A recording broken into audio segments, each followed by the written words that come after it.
Hello friends, welcome to crazy G K trick. तो आइए daily current affairs की series को आगे बढ़ाते हैं और आज के इस वीडियो में हम 18 अगस्त 2023 के सभी करंट अफेयर्स को एक एक करके यहाँ पर डिस्कस कर लेते हैं। वीडियो में एंड तक बने रहिएगा। वीडियो पसंद आए तो वीडियो को लाइक और शेयर कर दीजिएगा। साथ ही साथ अगर आपको डेली करंट अफेयर्स की पीडीएफ को डाउनलोड करना है तो आप क्रेजी जी के ट्रिक के टेलीग्राम चैनल पर जाकर या फिर क्रेजी जी के ट्रिक के एप्लीकेशन पर जाकर फ्री ऑफ कॉस्ट इसकी पीडीएफ को कलेक्ट कर सकते हैं। चलिए आज के करंट अफेयर का सबसे पहला क्वेश्चन देख लेते हैं। हाल ही में किस भारतीय पहलवान ने पुरुषों के 61 किलोग्राम भार वर्ग में अंडर 20 विश्व कुश्ती चैंपियनशिप में स्वर्ण पदक जीता है? वेरी वेरी इंपॉर्टेंट, क्वेश्चन को नोट कर लीजिएगा और एक बार फिर से पढ़ लीजिएगा क्योंकि ऐसे क्वेश्चन एग्जाम में काफ़ी पूछे जाते हैं। तो देखिए, अंडर 20 विश्व कुश्ती चैंपियनशिप में पुरुषों के 61 किलोग्राम भार वर्ग में भारतीय पहलवान मोहित कुमार ने गोल्ड मेडल अपने नाम किया है। आंसर बी हो जाएगा। अब देखिए, पहले ये जान लेते हैं कि अंडर 20 वर्ल्ड कुश्ती चैंपियनशिप का आयोजन कहाँ किया गया। तो इसका आयोजन जॉर्डन की राजधानी अम्मान में किया गया, जिसमें भारत के मोहित कुमार ने पुरुषों की 61 किलोग्राम भार वर्ग में रूस के एल्डर को हराकर गोल्ड मेडल अपने नाम किया है। तो ऐसा करने वाले भारतीय पहलवान मोहित कुमार है। अंडर 20 वर्ल्ड कुश्ती चैंपियनशिप में गोल्ड जीतने वाले ये भारत के चौथे पुरुष पहलवान हैं। इनके पहले 2001 में पलविंदर चीमा और रमेश कुमार और 2019 में दीपक पुनिया ने भी अंडर 20 विश्व कुश्ती चैंपियनशिप में गोल्ड अपने नाम किया था। यहाँ पर देखिए, इस फैक्ट को भी याद रखिए कि अंडर 20 विश्व कुश्ती चैंपियनशिप में गोल्ड जीतने वाली एकमात्र महिला खिलाड़ी अंतिम पंघाल है। यहाँ पर वर्तमान में क्वेश्चन पूछा गया है तो ये है मोहित कुमार, जिन्होंने अंडर 20 विश्व कुश्ती चैंपियनशिप 2023 में गोल्ड मेडल अपने नाम किया है। देखिए दोस्तों, अगर आपको मंथली करंट अफेयर्स की डिटेल पीडीएफ लेना है तो आप रूट एप्लीकेशन या क्रेजी जीके ट्रिक एप्लीकेशन से डाउनलोड कर सकते हैं। साथ ही आप वीडियो के कमेंट बॉक्स में भी लिंक दिया हुआ है, जहां से क्लिक करके आप ले सकते हैं। इन मंथली करंट अफेयर्स पीडीएफ में देखिए, पूरे मंथ के जो सबसे ज़्यादा एग्जाम रिलेवेंट क्वेश्चन होते हैं उन क्वेश्चन को यहाँ पर डिटेल के साथ प्रोवाइड किया गया है, जो एग्जाम के लास्ट टाइम रिवीजन में आपको बहुत हेल्प करता है। तो एक बार जरूर क्लिक करें। चलिए आगे बढ़ते हैं। सेकंड क्वेश्चन देखिए, ओणम उत्सव किसके सम्मान में मनाया जाता है? तो देखिए, ओणम उत्सव का नाम आपने काफ़ी बार सुना होगा। आप जानते होंगे कि ये दक्षिण भारत में मनाया जाने वाला उत्सव है। ये जो उत्सव है दक्षिण भारत में राजा बलि के सम्मान में मनाया जाता है। आंसर बी हो जाएगा। राजा बलि, अगर आप पौराणिक मान्यताओं को जानते हैं तो आपको पता होगा कि इनसे भगवान विष्णु ने वामन अवतार में 3 पग भूमि मांगी थी। तो यही राजा बलि है। इनके सम्मान में ओणम उत्सव केरल में विशेषकर मनाया जाता है। वैसे दक्षिण भारत के अलग अलग राज्यों में भी मनाया जाता है, लेकिन स्पेशली केरल में इसका सबसे ज़्यादा प्रभाव है। मलयालम पंचांग के देखिए, नए वर्ष के पहले महीने सिंगम की शुरुआत अगस्त माह के तीसरे सप्ताह से हाल ही में हुई है। मलयालम पंचांग के पहले महीने सिंगम की शुरुआत के साथ ही भगवान वामन की जयंती और इसके अलावा राजा बलि के स्वागत में केरल में ओणम उत्सव मनाया जाता है। अगर वर्तमान परिदृश्य देखें तो ओणम उत्सव मलयालम में देखिए फसल उत्सव के रूप में भी मनाया जाता है। इस वर्ष इस पवित्र उत्सव का समापन 29 अगस्त को उत्सव के सबसे पवित्र दिन तिरुवोणम के साथ ही किया जाएगा। तो यहाँ पर एक फैक्ट आपको और इम्पोर्टेंट मिलता है कि ओणम उत्सव का जो समापन है वो तिरुवोणम के साथ किया जाता है। किसके सम्मान में मनाया जाता है, ये हमारा क्वेश्चन था। तो ये राजा बलि के सम्मान में अधिकतर भारत के केरल राज्य में मनाया जाता है। अब देखिए, केरल के अन्य प्रमुख पर्व या उत्सव की बात करें तो थय्यम, त्रिशूर पूरम उत्सव, मकर विलक्कू उत्सव और अरट्टू उत्सव, ये सभी केरल में अलग अलग समय पर बनाए जाने वाले प्रमुख पर्व हैं। नेक्स्ट देखिए, हाल ही में चर्चा में रहा डिजिटल इंडिया कार्यक्रम किस वर्ष प्रारंभ किया गया था? डिजिटल इंडिया कार्यक्रम की बात करें तो जब मोदी गवर्नमेंट 2014 में अस्तित्व में आई थी तो उसके अगले ही साल 1 जुलाई 2015 को भारत में डिजिटल इंडिया कार्यक्रम की शुरुआत की गई थी।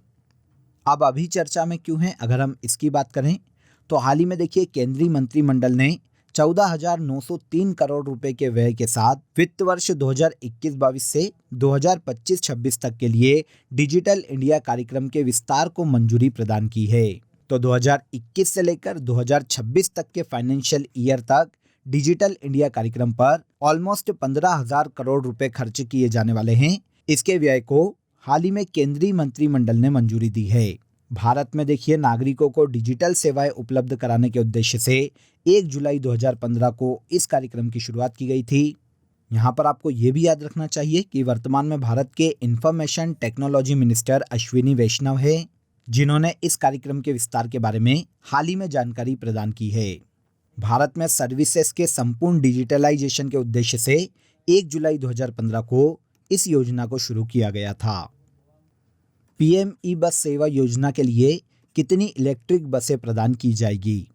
तो पीएम ई बस सेवा योजना को देखिए हाल ही में पब्लिक प्राइवेट पार्टनरशिप मॉडल के आधार पर सेंट्रल गवर्नमेंट के द्वारा मंजूरी प्रदान की गई है, जिसके तहत देश में 10,000 इलेक्ट्रिक बसें प्रदान की जाने वाली है। आंसर बी हो जाएगा। पब्लिक प्राइवेट पार्टनरशिप मॉडल के आधार पर यह योजना 2037 तक क्रियान्वित की जाएगी। अब देखिए ई बसें हैं तो उद्देश्य आपको समझ में आ जाएगा। भारत में परिवहन व्यवस्था को सुविधाजनक बनाना, देश के नागरिकों के लिए परिवहन के जो साधन हैं उन्हें सुविधाजनक बनाना और इसके अलावा एनवायरनमेंट का भी संरक्षण करना इस योजना का मुख्य उद्देश्य है। आप सभी जानते हैं इलेक्ट्रिक वाहन की इसीलिए डिमांड बढ़ रही है क्योंकि ये एनवायरनमेंट के काफ़ी अनुकूल है। इस योजना के तहत 3 लाख या उससे अधिक आबादी वाले जो शहर हैं उनका चयन किया गया है, जिन्हें 10,000 नई इलेक्ट्रिक बसें प्रदान की जाएगी। इसके लिए हाल ही में कैबिनेट ने ऑलमोस्ट 57,500 करोड़ रुपए को मंजूरी दी है। परिवहन साधनों को सुविधाजनक बनाने के उद्देश्य से पीएम ई बस सेवा योजना लॉन्च की गई, जिसके लिए देश में अलग अलग शहरों को 10,000 इलेक्ट्रिक बसें प्रदान की जाने वाली है। यूईएफए चैंपियंस लीग 2023 किसके द्वारा जीता गया? पहले देखिए हमें यह पता होना चाहिए कि ये किस खेल से संबंधित है। तो ये फुटबॉल खेलों से संबंधित प्रतियोगिता है फ्रेंड्स, जिसका आयोजन देखिए हाल ही में 2023 में तुर्की के इस्तांबुल में किया गया। इस प्रतियोगिता के फाइनल में मैनचेस्टर सिटी ने इंटर मिलान को 1-0 से हराया और इसे हराकर मैनचेस्टर सिटी ने यूईएफए चैंपियंस लीग 2023 का खिताब अपने नाम कर लिया है। आंसर ए हो जाएगा। इसमें देखिए मैनचेस्टर सिटी की तरफ से एकमात्र गोल खिलाड़ी रॉड्रिगो के द्वारा किया गया। अब इस चैंपियनशिप की बात करें तो हमें ये तो समझ में आ जाता है कि ये फुटबॉल की चैंपियनशिप है। यूरोप में देखिए शीर्ष फुटबॉल क्लब के लिए यूरोपीय फुटबॉल संघ के द्वारा हर वर्ष आयोजित की जाने वाली ये महाद्वीपीय क्लब फुटबॉल प्रतियोगिता है। इसकी शुरुआत यूरोप में 1955 में की गई थी और पिछले साल 2022 में इसका खिताब रियल मैड्रिड की टीम ने अपने नाम किया था और अब 2023 में इसका खिताब मैनचेस्टर सिटी ने जीता है। तो फाइनली ये यूरोप की एक फुटबॉल क्लब प्रतियोगिता है जिसमें यूरोप के फुटबॉल क्लब पार्टिसिपेट करते हैं। 2023 में खिताब मैनचेस्टर सिटी ने इंटर मिलान को हराकर अपने नाम किया है। ओके, तो यहाँ तक के सभी क्वेश्चन आपको क्लियर हो गए होंगे। अब देखिए आज की हम कंट्री इन न्यूज़ में यूरोप के देश ग्रीस को डिस्कस कर लेते हैं। ग्रीस जिसकी कैपिटल एथेंस है, यहाँ पर ऑफिशियल करेंसी के रूप में यूरो का उपयोग किया जाता है। कतेरिना सकेलारोपोलू वर्तमान में यहाँ के प्रेसिडेंट के पद पर हैं। पड़ोसी देशों की बात करें ग्रीस के तो अल्बानिया, नॉर्थ मैसिडोनिया, बुल्गारिया और तुर्की ये ग्रीस के पड़ोसी देश हैं। वर्तमान में यूरोप के देश ग्रीस में 18 यूनेस्को साइट्स हैं, जिनमें एक्रोपोलिस, ओलंपिया और डेल्फी प्रमुख है। प्राचीन काल में ग्रीस को ही यूनान के नाम से जाना जाता था और यहीं पर ओलंपिक खेलों की शुरुआत की गई थी। विश्व के महान दार्शनिक आर्किमिडीज, अरस्तु, पाइथागोरस ग्रीस के ही रहने वाले हैं। मेरिट्सा ग्रीस की सबसे लंबी नदी है और माउंट ओलंपस ग्रीस का सबसे ऊंचा पर्वत है। यूरोपीय देश ग्रीस भूमध्य सागर से 3 ओर से घिरा हुआ देश है। ओके, छोटा सा देश है इसलिए फैक्ट यहाँ पर हमें कम मिले हैं, लेकिन फिर भी ओलंपिक गेम से ग्रीस से क्वेश्चन पूछा जाता है और इसका प्राचीन नाम यूनान पूछा जाता है, तो यहाँ पर कंफ्यूज मत होइएगा। ओके, अब आ जाइए नेक्स्ट क्वेश्चन देखते हैं। भारत की पहली लॉन्ग रेंज रिवॉल्वर प्रबल किसके द्वारा निर्मित की गई? तो देखिए यहाँ पर पहला फैक्ट तो ये मिल जाता है कि भारत की पहली लॉन्ग रेंज रिवॉल्वर का नाम क्या है, तो इसका नाम प्रबल है, जिसे advance weapons and equipment India Kanpur के द्वारा हाल ही में विकसित किया गया है। आंसर हो जाएगा आंसर ए, रिवॉल्वर का नाम है प्रबल। अब देखिए, भारत की पहली लॉन्ग रेंज रिवॉल्वर है फ्रेंड्स, जिसे आज 18 अगस्त को लॉन्च किया जाएगा।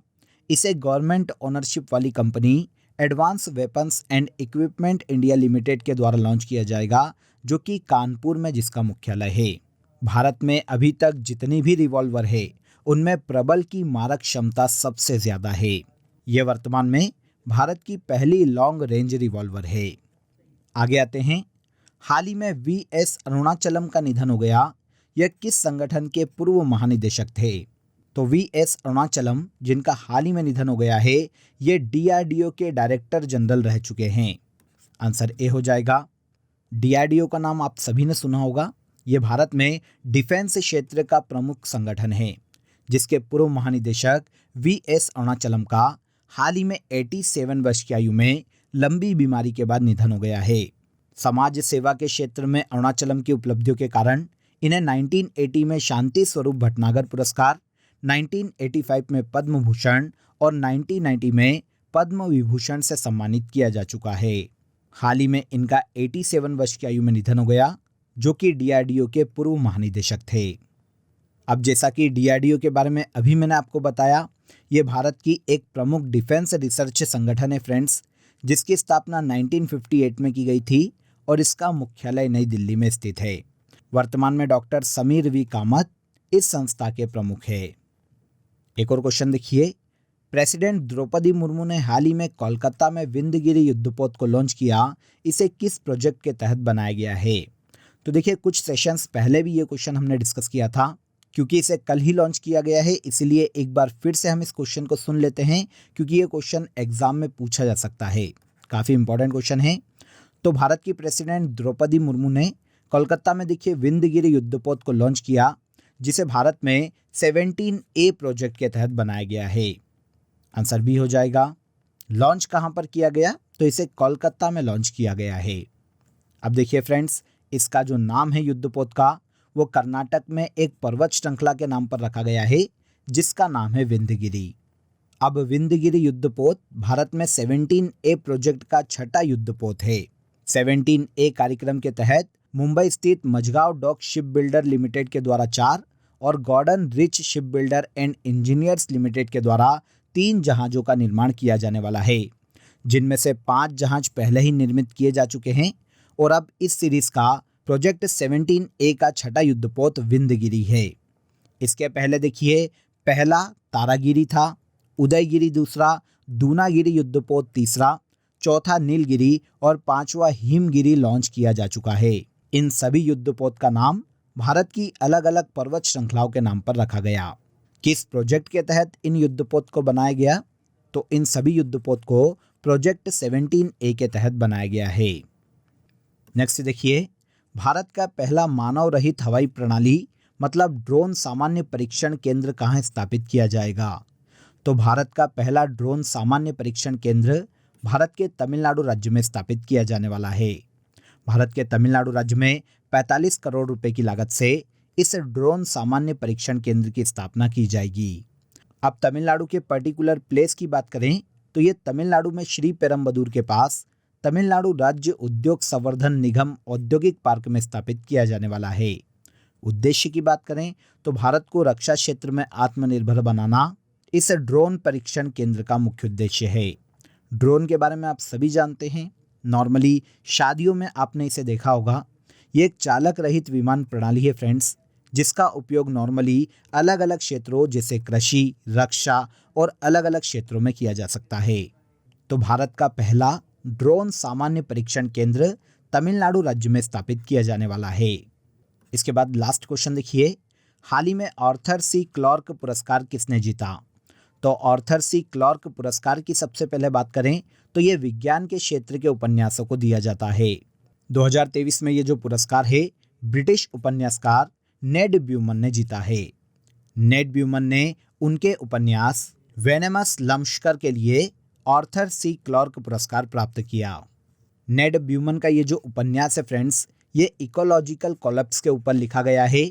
अब अगर हम आर्थर सी क्लार्क पुरस्कार की बात करें तो इसकी शुरुआत 1987 में की गई थी। ये पुरस्कार British science fiction association science fiction foundation और साइंस फाइल लंदन के द्वारा दिया जाता है। विज्ञान के क्षेत्र से संबंधित उपन्यासों को हर साल ये पुरस्कार प्रदान किया जाता है। 2023 में ब्रिटिश उपन्यासकार नेट ब्यूमन को उनके उपन्यास वेनेमस लम्शकर के लिए ऑर्थर सी क्लार्क पुरस्कार से सम्मानित किया गया है। ओके, तो यहाँ पर देखिए हमने 18 अगस्त 2023 के सभी करंट अफेयर्स को डिटेल में समझ लिया। अब आ जाइए आज की फैक्ट शीट में हम लास्ट सेशन के टॉपिक को आगे बढ़ाते हैं और भारत के प्रमुख शोध संस्थान कहाँ पर स्थित है इनके बारे में जान लेते हैं। तो पहला देखिए, भारतीय लौह अनुसंधान संस्थान रांची झारखंड में है। केंद्रीय ईंधन अनुसंधान संस्थान जलगोड़ा, केंद्रीय खनन अनुसंधान केंद्र धनबाद, भारतीय सर्वेक्षण विभाग देहरादून में है।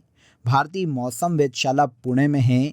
जीवाणु प्रौद्योगिकी संस्थान चंडीगढ़ में, प्लाज्मा अनुसंधान संस्थान गांधीनगर, भारतीय भूचुंबकीय संस्थान मुंबई, इसके बाद भारतीय खगोल संस्थान बेंगलुरु, राष्ट्रीय समुद्र विज्ञान संस्थान Panaji, diesel locomotive works Varanasi में है।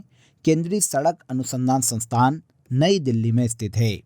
केंद्रीय ट्रैक्टर अनुसंधान संस्थान भी नई दिल्ली में है। केंद्रीय वनस्पति अनुसंधान संस्थान उत्तर प्रदेश के लखनऊ में स्थित है। और लास्ट, भारतीय रासायनिक जैविकी संस्थान पश्चिम बंगाल के कोलकाता में स्थित है। तो ये भारत के टॉप रिसर्च इंस्टीट्यूट है जिनके बारे में यहाँ पर मैंने आपको बताया है। अब आ जाइए लास्ट डे के सेशन में जो करंट अफेयर हमने डिटेल में समझा था यहाँ पर हम उन्हें एक बार रिवाइज कर लेते हैं। पहला देखिए, किस समुदाय द्वारा नवरोज नववर्ष मनाया जाता है? तो नवरोज नववर्ष पारसी समुदाय के द्वारा बनाया जाता है। डॉक्टर बिंदेश्वर पाठक का हाल ही में निधन हो गया। ये सुलभ इंटरनेशनल नाम की सामाजिक संस्था के संस्थापक हैं। हाल ही में अंतर्राष्ट्रीय हॉकी महासंघ द्वारा जारी की गई नवीनतम रैंकिंग में भारत तीसरे स्थान पर है। हाल ही में शत्रुजीत सिंह कपूर को हरियाणा राज्य का नया डीजीपी नियुक्त किया गया है। पहले पारंपरिक चिकित्सा वैश्विक शिखर सम्मेलन का आयोजन गुजरात के गांधीनगर में किया जा रहा है। हाल ही में अक्षय कुमार को भारत की नागरिकता प्रदान की गई। भारतीय संविधान के भाग 2 में आर्टिकल 5 से लेकर 11 तक नागरिकता से संबंधित प्रावधान देखने को मिलते हैं। Indian railway caterings and tourism corporation ने दिल्ली मेट्रो रेल कॉरपोरेशन के साथ मिलकर वन इंडिया वन टिकट योजना शुरू की है। State of elementary education in rural India report शिक्षा मंत्रालय के द्वारा जारी की गई। चर्चा में रहा माया एक ऑपरेटिंग सिस्टम है। और लास्ट देखिए, युवा कार्यक्रम एवं खेल मंत्रालय द्वारा यूथ 20 शिखर सम्मेलन का आयोजन उत्तर प्रदेश के वाराणसी में किया जा रहा है। तो यहाँ पर देखिए हमने लास्ट डे के सभी करंट अफेयर्स को एक बार रिवाइज कर लिया। अब आज के लिए आप सभी का क्वेश्चन ऑफ द डे है, उत्तरी अमेरिका महाद्वीप की सर्वोच्च चोटी कौन सी है? कमेंट में ज़रूर बताइएगा कि इसका आंसर क्या है। इसके अलावा दोस्तों आप सभी के लिए एक इम्पॉर्टेंट अपडेट है। अब आपके लिए क्रेजी जीके ट्रिक के सभी कोर्सेज वेबसाइट पर भी अवेलेबल है। ये सभी कोर्सेज आप सभी की रिक्वायरमेंट और लेटेस्ट एग्जाम पैटर्न को ध्यान में रखकर डिज़ाइन किए गए हैं। यहाँ हम बेसिक कॉन्सेप्ट के साथ साथ कॉम्प्रिहेंसिव लर्निंग पर फोकस करते हैं। तो एक बार ज़रूर वेबसाइट पर विजिट करें। इसका लिंक आपको डिस्क्रिप्शन बॉक्स में दिया गया है। तो आज के इस वीडियो में बस इतना ही। अगर वीडियो अच्छा लगा हो तो वीडियो को लाइक और शेयर कर दीजिए। चैनल को सब्सक्राइब कर लीजिए। कल फिर मुलाकात करेंगे नेक्स्ट डे के करंट अफेयर में। तब तक अपना ख्याल रखिए। जय हिंद, जय भारत।